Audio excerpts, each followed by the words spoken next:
तो गाइस कैसे हैं आप सब लोग। ब्लीडिंग फेट के एपिसोड 128 के साथ हाजिर हो। तो लास्ट एपिसोड के एंड पे हमने देखा था कि हमारी योन जी गर्ल जो होती है वो यंग मास्टर को रास्ते में रोक लेती है और वहां पर से कहते हैं कि हम तुम्हें यहाँ पर से आगे बढ़ने नहीं दे सकते। लेकिन दूसरी तरफ से यंग मास्टर जो होता है वो ठरकियों की तरह लार टपकाते हुए इसी के साथ ही मिस जी गर्ल से कहता है कि लड़की अपने बारे में बताओ, तुम्हारा नाम क्या है, तुम कौन सी फैमिली से हो, तुम बहुत ज्यादा खूबसूरत हो और मैं यहाँ पर तुम्हें अपनी कंकुबाइन बनाना चाहता हूँ, तो क्या तुम यहाँ पर मेरी कंकुबाइन बनोगी। तो ये बात सुनने के बाद मिस जी गर्ल उसे कहते हैं कि तुम्हारी सोच बहुत ज्यादा घटिया है। यहाँ पर हम लोग तुम्हें मारने के बारे में सोच रहे हैं, तुमसे फाइट करने के बारे में सोच रहे हो, तुम यहाँ पर ये सोच रहे हो कि तुम यहाँ पर मुझे अपनी कंकुबाइन बनाना चाहते हो।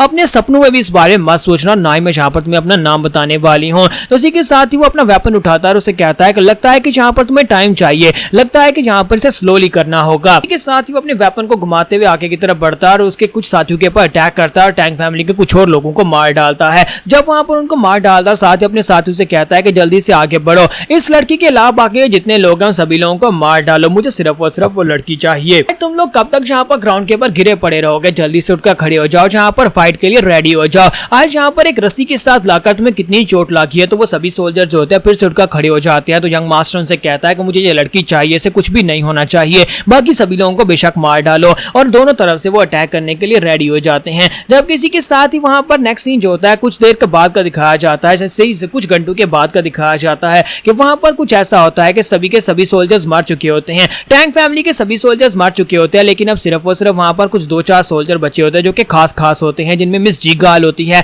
और हमारा जो सेक्शन लीडर होता है, साथ में एक बॉडी गार्ड होता है जो कि उन्हें यहाँ पर मैसेज दे रहा था। तो मिस जी गर्ल वहां पर सोच रही होती है कि हम लोगों ने यहाँ पर पहले जाल बिछाया और इसे यहाँ पर हराने की कोशिश की, सरप्राइज अटैक के साथ इसके पर अटैक किया, लेकिन इसके बावजूद ये इतना पावरफुल कैसे हो सकता है। और ऊपर से इसकी बॉडी के अंदर से ये रेड कलर की मिस्ट जो निकल रही है जो कि इसको प्रोटेक्शन दे रही है, जहां तक इसका घोड़ा भी जहां पर रेड कलर की मिस्ट के साथ कवर्ड है। ऊपर से इसकी पावर लेवल इतनी है कि ये एक ही हाथ के साथ एक ही वेपन के साथ एक बंदे को यहाँ पर बॉडी को 2 हिस्सों में चीर रहा है। हमारा यंग मास्टर अपने घोड़े के ऊपर से नीचे उतरता है, उससे कहता है कि मुझे लगता है कि तुम लोगों को गलत खबरें मिलती रही हैं, तुम्हें लगा था कि शायद यहाँ पर कोई यंग मास्टर आने वाला है जो कि गोल्डन स्पिरिट वाले यानी वी फैमिली के यंग मास्टर की तरह बहुत ज्यादा कमजोर होगा, लेकिन तुम्हारी इन्फॉर्मेशन बहुत ज्यादा गलत थी, तुम्हें यहाँ पर पहले पता होना चाहिए था। क्या हम लोग यहाँ पर फाइट करने के लिए क्यों आ रहे हैं जबकि हमें पता होगा कि हम लोग कितने कमजोर हैं, हमें पता है कि हम तुम्हें हरा सकते हैं। और साथ ही वो आगे बढ़ता है और उसे कहता है तो क्या तुम यहाँ पर मेरे सवाल का जवाब दोगे। और साथ ही उसे मुंह से पकड़ता है और उसे कहता है जल्दी से बताओ कि तुम्हारा नाम क्या है, या फिर हम लोग यहाँ पर नाम जैसी चीजों को स्किप कर दें। इतना ज्यादा मैं तुम्हें यहाँ पर करीब से देख रहा हूँ, मुझे उतना ज्यादा तुमसे प्यार होता जा रहा है और मैं यहाँ पर तुम्हें अपना बनाना चाहता हूँ।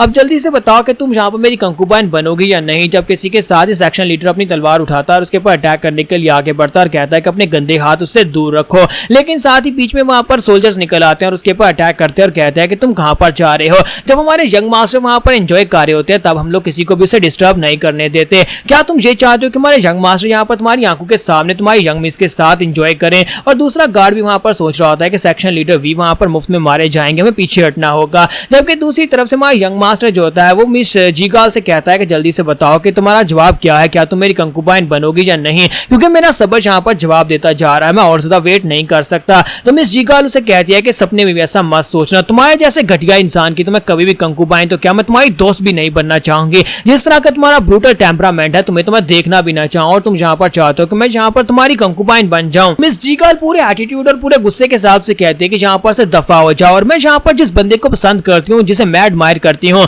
वो तुमसे लाख दर्जे बेहतर है। वो यहाँ पर जैंग जियोंगम्योंग की बात कर रही है। तो इसी के साथ ही यंग मास्टर और भी गुस्सा हो जाता है और कहता है कि अगर ऐसी बात है तो फिर मुझे लगता है कि तुम्हें यहाँ पर कंकुबाइन बनाने की बजाय तुम्हारे साथ एक दिन का मजे ही कर लेते हैं। और साथ ही वो उसकी चेस्ट के ऊपर से उसके कपड़े फाड़ देता है और उसे कहता है कि अब मैं यहाँ पर सब कुछ यही करने वाला हूँ और मुझे लगता है कि ये यहीं पर खत्म हो जाए तो ज्यादा बेहतर रहेगा। तो यंग मास्टर से कहता है कि तुम्हारे दोस्त मुझे इस लायक नहीं लगते कि वो तुम्हें यहाँ पर बचा पाए, तो मुझे बताओ कि तुम्हें यहाँ पर कौन बचाएगा, क्योंकि मैं तो यहाँ पर इसी जगह के ऊपर बैटलफील्ड के ऊपर इसी जगह पर ही तुम्हारे साथ मजे करने वाला हूँ और कोई भी यहाँ पर हमें डिस्टर्ब नहीं कर पाएगा। तुम्हें पता है कि मुझे यहाँ पर ऐसी लड़कियां बहुत ज्यादा पसंद है जो कि मेरे सामने सबड्यू नहीं करती और फिर मुझे यहाँ पर फोर्स को यूज करना पड़ता है और मुझे यहाँ पर फोर्स को यूज करके उन्हें सबड्यू करवाना पड़ता है। हमारी मिस जी गर्ल वहां पर अपनी आंखें बंद कर लेती है और साथ ही रोते रोते कहती है कि यंग मास्टर प्लीज हमारी मदद करो। और इसी के साथ ही बर्फ गिरना शुरू हो जाती है। तो यंग मास्टर भी इस बात से काफी हैरान होता है और कहता है कि ये क्या है, क्या ये बर्फ गिर रही है। लेकिन इस वक्त तो बर्फ का मौसम नहीं है और सिचुआन में तो बर्फ पड़ती नहीं है। फिर यहाँ पर अचानक से ये बर्फ कहाँ पर से गिर रही है। साथ ही वो अपनी आंखें भी साफ करता है कि कहीं उसे कोई इल्यूजन तो नहीं दिखाई दे रही। तो वो कहता है कि ये हो क्या रहा है, मुझे समझ नहीं आ रही कि अचानक से बर्फ कहाँ पर से आ रही है।